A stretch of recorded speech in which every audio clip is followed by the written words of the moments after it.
माझी सुन्ना नेमकी इकडं घे इकडं बाया चहा टाक आणि थोडा लवकर आण नाही तर करशील गुळगुळ तिकडच.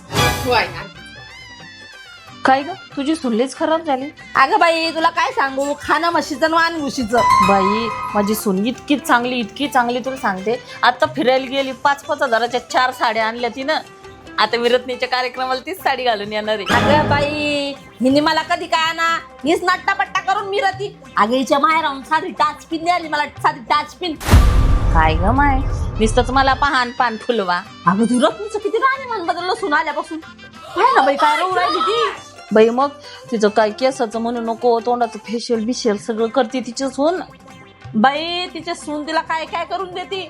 अगं तिला पार्लर झालं तिचं. तिचे केस काय सरळ करून देती. तिचा मेकअप काय करती.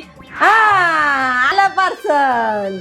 हा माल एक कमवायला आणि तू गमवायला. अहो आई हे माझ्यासाठी नाही मागवलं मी, हे तुमच्यासाठी मागवलंय. काय सुन बाई ते.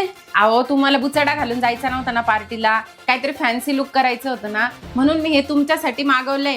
हॅलो गाईज, मी मागवलं होतं मेक मी बोल्डचा ऑटोमॅटिक हेअर कर्लर. बोरिंग हेअरस्टाईलला कंटाळले असाल आणि काहीतरी न्यू लुक करायचं असेल तर हे कर्लर तुमच्यासाठी अत्यंत उपयोगाचं ठरणार आहे. हे यूज करणं अगदी सोपं आहे. याला ग्लास प्रोटेक्शन असल्यामुळे चटके लागण्याची सुद्धा भीती नाहीये. तुमच्या हेअर्सचे छोटे छोटे सेक्शन घेऊन त्यामध्ये ऍड करायचं आणि ज्या साईडचं कर्ल्स करायचं असेल त्या साईडचं बटन दाबायचं. कर्ल्स कंप्लीट झाल्यावर बीप वाजेल. बघा किती सुंदर कर्ल्स झाले आहे. बघा सासूबाई किती छान दिसताय ना तुम्ही. तुम्हाला पण हे ऑर्डर करायचं असेल तर लिंक माझ्या बायोमध्ये.